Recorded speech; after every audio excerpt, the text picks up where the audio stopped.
कर ली। अब गैनोडर्मा को नहीं पता कि वो सेल लिवर की है या फेफड़े की है या दिल की है या गुर्दे की है या दिमाग की है या चमड़ी की है या आंख की या नाक की, किस ऑर्गन की सेल है ये गैनोडर्मा को नहीं पता। गैनोडर्मा ने तो सिर्फ वो सेल्स ढूंढी हैं जो खराब है, और फिर उन सेल के ऊपर गैनोडर्मा काम करना शुरू करती है, उनकी सफाई, क्लींसिंग। ये लाइट बंद कर दो यार, पीछे स्विच होगा। हाँ, उन सेल की सफाई या डिटॉक्सिफिकेशन, उन सेल के अंदर जो टॉक्सिन्स हैं, जो विषैले पदार्थ हैं, उनको सेल से बाहर निकालना शुरू करती है, कोशिकाओं में से बाहर निकालना शुरू करती है, और कोशिकाओं में से बाहर निकाल के हमारे शरीर से बाहर निकालना शुरू करती है। शरीर से बाहर कैसे निकालती है? जो प्राकृतिक रास्ते हैं निकलने के, पेशाब के रास्ते या पसीने के रास्ते या बलगम के रास्ते या नाक के नजले के रास्ते या आंख में आंसुओं के रास्ते या उल्टी के रास्ते या दस्त के रास्ते या कोई चमड़ी पे फोड़े फुंसी होने के रास्ते, जो नेचुरल रास्ते हैं, उन रास्तों से ये टॉक्सिन शरीर से बाहर निकलना शुरू करते हैं। डिटॉक्सिफिकेशन का पीरियड है 1 सप्ताह से लेकर 30 सप्ताह तक, 1 week to 30 weeks. This is understandable कि जितना कचरा अंदर ज्यादा इकट्ठा हुआ होगा, सफाई करने में उतना ज्यादा टाइम लगेगा। हम घरों में भी तो देखते हैं, घर की रोज सफाई करते हैं तो आधे पौने घंटे में पूरा घर साफ हो जाता है, पर अगर 1 साल घर बंद करके कहीं घूमने चले जाएं और 1 साल के बाद आए तो आधे पौने घंटे पे सफाई नहीं होती, 15-20 दिन लग जाते हैं, क्योंकि कचरा ज्यादा इकट्ठा हो गया 1 साल का। सिमिलरली हमारे शरीर में जितना कचरा ज्यादा इकट्ठा हुआ है, जितने टॉक्सिन ज्यादा हैं, टॉक्सिन लोड जितना बॉडी पे ज्यादा है, उतना ज्यादा टाइम लगेगा। इस दौरान जब डिटॉक्सिफिकेशन चल रही है, शरीर के अंदर कुछ चेंजेस आते हैं, कुछ तब्दीलियां आती हैं। ये एक बहुत इंपॉर्टेंट चीज है समझने की, अंडरस्टैंड इट वेरी वेल। नहीं तो जो लोग ये समझते नहीं, गैनोडर्मा खाना शुरू करते हैं, 15 दिन के बाद छोड़ देते हैं। अरे मेरे को तो रिएक्शन हो गया, मैंने तो छोड़ दी। हुआ था, मैंने 1 महीना खाई, मेरे को तो रिएक्शन हो गया, मैंने तो छोड़ दी। ये बहुत जरूरी बात समझने की है। गैनोडर्मा का कोई रिएक्शन नहीं होता, इसका कोई साइड इफेक्ट नहीं है, कोई नुकसानदायक इफेक्ट नहीं है, no harmful effect. I can say that with confidence today. But, thank you. But during detoxification, जब सेल की सफाई चल रही है तो शरीर में कुछ सिम्टम्स आते हैं, कुछ लक्षण आते हैं, उनको हम बोलते हैं एलिमेंट रिफ्लेक्शन। एलिमेंट रिफ्लेक्शन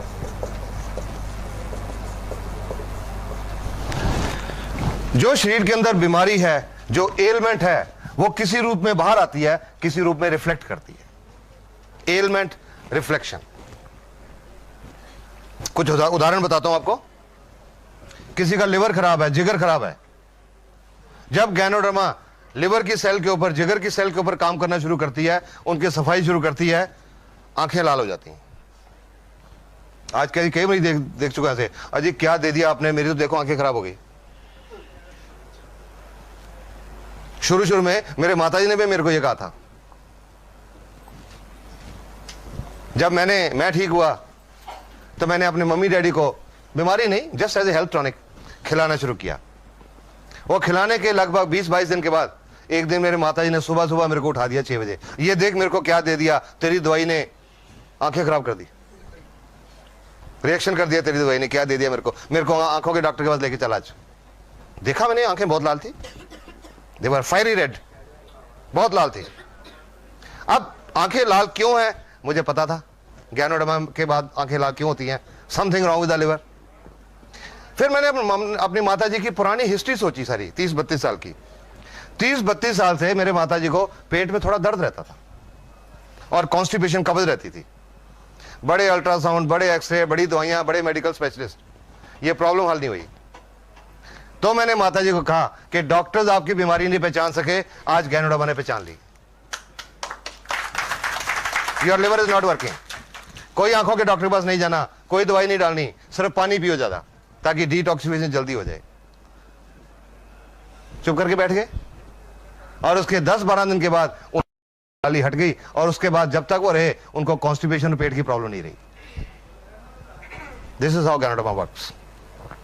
किसी को गुर्दे की तकलीफ है, किडनी फेलियर है, जब गैनोडर्मा गुर्दे की सेल पे काम करे तो कानों में भारीपन महसूस होता है, लगता है जैसे कान बंद हो रहे हैं। किसी को अधरंग पैरालिसिस या लकवा है, जब गैनोडर्मा नाड़ियों की सेल के ऊपर, नर्व सेल के ऊपर काम करे तो वो लक्के वाली जगह पे दर्द होनी शुरू हो जाती है। किसी को दमा की प्रॉब्लम है, जब गैनोडर्मा फेफड़े की सेल को साफ करती है, उस मरीज को कुछ उल्टियां आती हैं और कुछ दिन के लिए बलगम निकलती है। किसी को दिल की बीमारी है, हार्ट की आर्टरीज ब्लॉक्ड हैं, नाड़ियां बंद हैं, जब गैनोडर्मा उनको साफ करना शुरू करती है, चेहरे के ऊपर सेक निकलता महसूस होता है, गर्मी महसूस होती है, कईयों का चेहरा लाल भी हो जाता है। किसी का ब्लड प्रेशर ज्यादा रहता है, हाई ब्लड प्रेशर, उनको सिर के पिछले हिस्से में ऊपर दर्द होता है। जिनका ब्लड प्रेशर कम रहता है उनका सिर के पिछले हिस्से नीचे दर्द होता है। जिनको सर्वाइकल स्पॉन्डिलोसिस की प्रॉब्लम है उनको चक्कर महसूस होते हैं। जिनको माइग्रेन, आधा सिर दुखता है, उनका दर्द थोड़ा सा ज्यादा होता है। जिनको जोड़ों का दर्द है, गठिया है, दर्द थोड़ा ज्यादा होता है। जिनको बवासीर की प्रॉब्लम है उनको खून आता है मोशन के साथ। जिनको शुगर की प्रॉब्लम है, शुगर का लेवल थोड़ा सा बढ़ता है, नथिंग टू वरी, थोड़ा सा बढ़ता है, ज्यादा नहीं। और अगर शुगर वालों के किसी के अंदर के ऑर्गन भी डैमेज है, किडनी फेलियर है, आंखों की प्रॉब्लम है या कुछ और है, उनके ये कलाई के ऊपर, रिस्ट के ऊपर या टखने, एंकल के ऊपर सूजन भी आती है। All these are positive science, ये सब पॉजिटिव साइन है। इसका मतलब है गैनोडर्मा ने बीमारी पहचान ली और काम करना शुरू कर दिया। लगभग महीना, 1.5 महीना पहले मेरे को एक औरत का फोन आया। लगभग 4 महीने पहले उनकी कुछ प्रॉब्लम थी जो अल्ट्रासाउंड में भी शो हो रही थी। गुर्दे में एक 36 mm की एक रसौली थी, सिस्ट, एक गुर्दे में। उनकी ओवरी, अंडकोश, उसमें एक 3 सेंटीमीटर एक सिस्ट थी। और उनके यूट्रस में, बच्चादानी में, एक 8 mm का फाइब्रॉइड था, रसौली। उन्होंने उसके लिए गैनोडर्मा की ट्रीटमेंट शुरू की। और ये शुरू करने के लगभग 2-2.5 महीने के बाद एक दिन मेरे को उनका फोन आया, और डॉक्टर साहब आपकी दवाई ने तो गड़बड़ कर दी। मैं कह जी कौन सी दवाई? मैंने तो कोई दवाई दी नहीं आपको। वो जी वो जो आपके कैप्सूल हैं। मैं जी दवाई नहीं है, वो टॉनिक है। अच्छा जो भी है, उसने गड़बड़ कर दी। मैंने कहा क्या हुआ? जी कल मेरे को बहुत दस्त लगे शाम को, और आज सुबह खून भी आया साथ में। मैंने रात को भी नहीं खाई, सुबह भी नहीं खाई, खराब कर दिया इसने। मैंने उनको एक ही क्वेश्चन पूछा कि आपको कोई पुरानी बवासीर की शिकायत तो नहीं है? वो तो जी 10 साल से है। मैं कहा गैनोडर्मा वही दिखा रही है कि आपके अंदर वो भी है। इसके लिए कुछ नहीं करना, 1-2 दिन में ठीक हो जाएगा। उसके बाद फोन नहीं आया। उसके बाद लगभग 1 महीने के बाद वो औरत अपना फरवरी के महीने का अल्ट्रासाउंड करा के लाई। पहला सितंबर का था, फरवरी का अल्ट्रासाउंड। उस अल्ट्रासाउंड रिपोर्ट के मुताबिक जो ओवरी में सिस्ट थी वो अब नहीं थी, जो यूट्रस में फाइब्रॉइड था वो अब नहीं था, और गुर्दे में जो 36 mm की सिस्ट थी वो अब 20 mm रह गई थी। About 3.5 months। तो मैंने उनसे पूछा कि जी आपने उस दिन फोन करके मेरे को कहा था, आप घबरा गए थे, तो आपने उसके बाद मेरे को बताया नहीं। कहते जी आपने बताया था 1-2 दिन में बंद हो जाएगा, दूसरे दिन बंद हो गया, कुछ नहीं करने की जरूरत पड़ी। And now she is so happy. So ganoderma दिखाती है कुछ अंदर, आपके पूरा स्कैनिंग करके एक पहले लिस्ट बनाती है कि आपके अंदर ये है, ये है, ये है, ये है, सारी बीमारियां ढूंढ के बताती है। और वो किसी रूप में बताती है एलमेंट रिफ्लेक्शन। इसका जो एलमेंट रिफ्लेक्शन का जो पीरियड है, एवरेज पीरियड 1 सप्ताह से लेकर 3 सप्ताह तक है, 1 week to 3 weeks।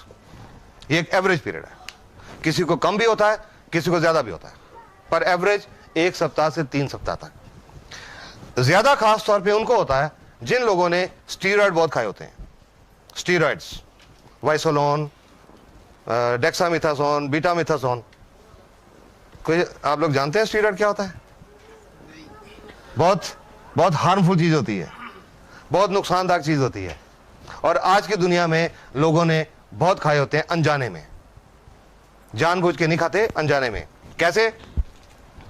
एक आदमी को जोड़ दुखते हैं 20 साल से, एक एग्जांपल ले रहा हूं, जोड़ दुखते हैं 20 साल से, हर डॉक्टर को दिखा लिया, हर अस्पताल को दिखा दिया, और उन्होंने कहा जी आपका ये गठिया है, ठीक नहीं हो सकता। बैठ के घर में एक अच्छा दोस्त उनका आया, अरे मेरे को पता लगा फलां जगह के पे एक वैद्य है, देसी पुड़ियां देता है, उससे बहुत लोग ठीक हो गए। तो आदमी जाता है उनके साथ, वो वैद्य जी देख के ये लो जी महीने की पुड़ियाँ ले जाओ, वो दो दिन पुड़ियाँ खाते हैं, दर्द बिल्कुल ठीक हो जाता है। वैद्य जी की बल्ले बल्ले हो जाती है, ढिंडोरा पिट जा रहे, बहुत बढ़िया वैद्य हैं। 30 दिन वो पुड़ियाँ खाई, बिल्कुल ठीक रहे, कोई प्रॉब्लम नहीं, उसके बाद छोड़ दी पुड़ियाँ, और 72 घंटे के बाद 3 दिन के बाद दर्द पहले से ज्यादा बढ़ गया। फिर वापस गए वैद्य जी के पास, उन्होंने फिर महीने की पुड़ियाँ दी, महीना ठीक रहे, जब छोड़ी 3 दिन के बाद फिर दर्द बढ़ गया, फिर पुड़ियाँ ली और वो पुड़ियाँ फिर चलती रही। और अंत में क्या हुआ, वो बात होती है कि मैं कंबल छोड़ना चाहता हूं, कंबल मुझे नहीं छोड़ता, वो शरीर को लग जाती हैं, उनमें स्टीरॉइड्स होते हैं, शरीर को लग जाए उसके बिना फिर शरीर चलता नहीं।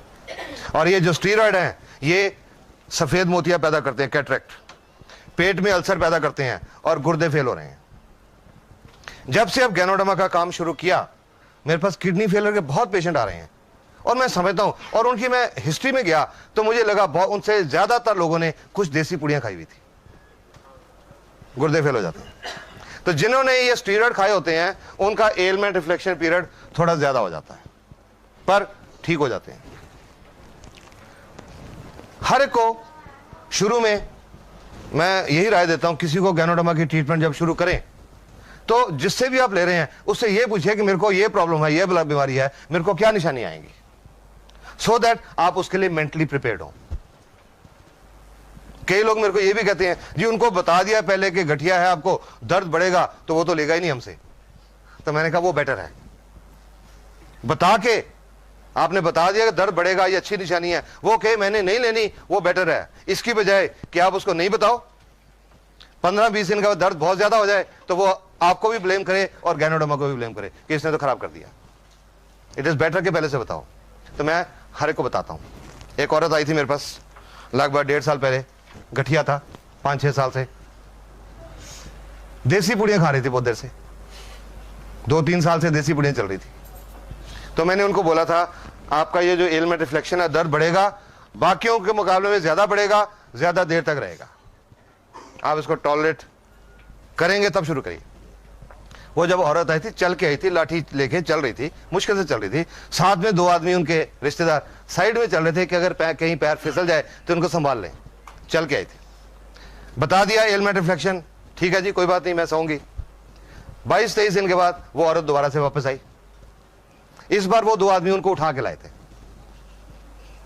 घबरा गए ना सुन के, उठा के लाए थे। पिछली बार तो चल के आई थी, अब उठा के लाए थे। नॉर्मली ऐसा पेशेंट डॉक्टर को आके क्या बोलेगा, और डॉक्टर साहब पहले तो मैं चल लेती थी, आपने ये कह दे दिया तो मैं चलने से रहेगी। नॉर्मली पेशेंट यही कहेगा, पर उसको बताया हुआ था। जब मेरे एग्जामिनेशन टेबल पे लिटाया तो वो औरत पता क्या बोलती है, कहते हैं डॉक्टर साहब इसका मतलब इसका असर शुरू हो गया, क्योंकि पता था उनको असर शुरू हो गया। मैंने उनको एक बात बोली, आपका ये जो पॉजिटिव एटीट्यूड है आप जल्दी ठीक हो जाओगे। और उसके 1.5 महीने के बाद वो कनाडा की फ्लाइट लेके गई, और अब कनाडा से उनको देख के, और उनको कनाडा में चलते फिरते देख के कुछ लोग पटियाला पहुंचे, उनको चलते फिरते देख के। She is a mobile model, she is a walking publicity for Ganoderma. DXN को कोई टीवी के ऊपर इश्तेहार देने की जरूरत नहीं पड़ती, अखबारों में इश्तेहार देने की जरूरत नहीं पड़ती, चलते फिरते लोग ही एडवर्टाइजमेंट है। सॉरी, ये इंपॉर्टेंट चीज है समझना, एलमेंट रिफ्लेक्शन, इससे घबराना नहीं है, it's a good sign. Ganoderma has started working. इस दौरान जैसे मैंने जोड़ों के दर्द बताया, अगर दर्द ज्यादा हो गया कोई पेन किलर खा सकते हैं, नो प्रॉब्लम, उसको कम करने के लिए कोई पेन किलर ले सकते हैं।